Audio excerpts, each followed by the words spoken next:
Anyong mga kabusan, pinabuksan ko na nga kay Mrs. G ang isa kong balikbayan box.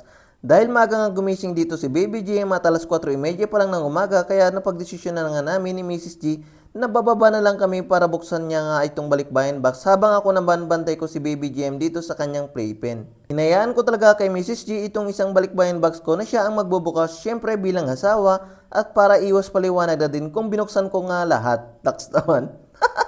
Halos lahat na nga dito ay mga gamit ko na at mga laruan. Meron din itong mga naihalo na mga tools ko dito. Bumili nga din ako dito ng mga laruan ni Baby GM at kay Bito, kaya agad ko nga din itong inassemble nang sa ganon malaro niya nga agad itong aeroplano. Napakita nga sa akin ni Mrs. G itong chinelas na slide na binili ko. Yung isa kasi binigay ko na sa kapatid ko. Kaya ito naman ay para sa akin na.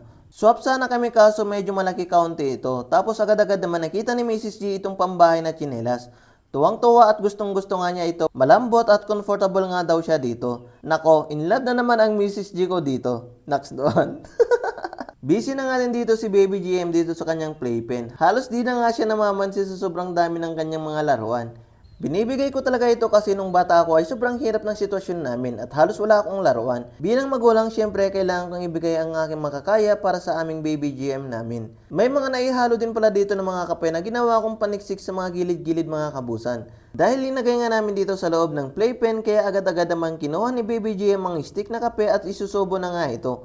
Alam niya talaga na pagkain ito. Next doon. Pagod na ata dito si Mrs. G sa sobrang dami ng laman ng balikbayan box na tatanggalin niya. Hinayaan ko talaga siya nang sa ganun ma-feel niya talaga na may balikbayan box siya. Mas gusto pa atang laruin ni Baby JM itong mga kape kaysa sa mga laruan niya. Next naman. Yung mga mabibigat dito na laman ng balikbayan box ay sinabi ko na nga na ako na ang magtatanggal. Tools ko at mga gagamitin din dito sa bahay, mga sabon, toothpaste at iba pa. Busy si Mrs. G sa balikbayan box, busy din dito si Baby GM. Nagkape na nga din kami dito sa loob ng playpen ni Baby GM mga kabusan. Tapos lahat ng laruan na binili ko ay nasembal ko na nga din ito at tinulungan naman ako dito ni Mrs. G. Itong aeroplano ayaw na ata ni Baby GM. Ang bilis niya talaga napagsawahan. Lahat ng mga laruan niya dito ay dala ko pa galing ng South Korea.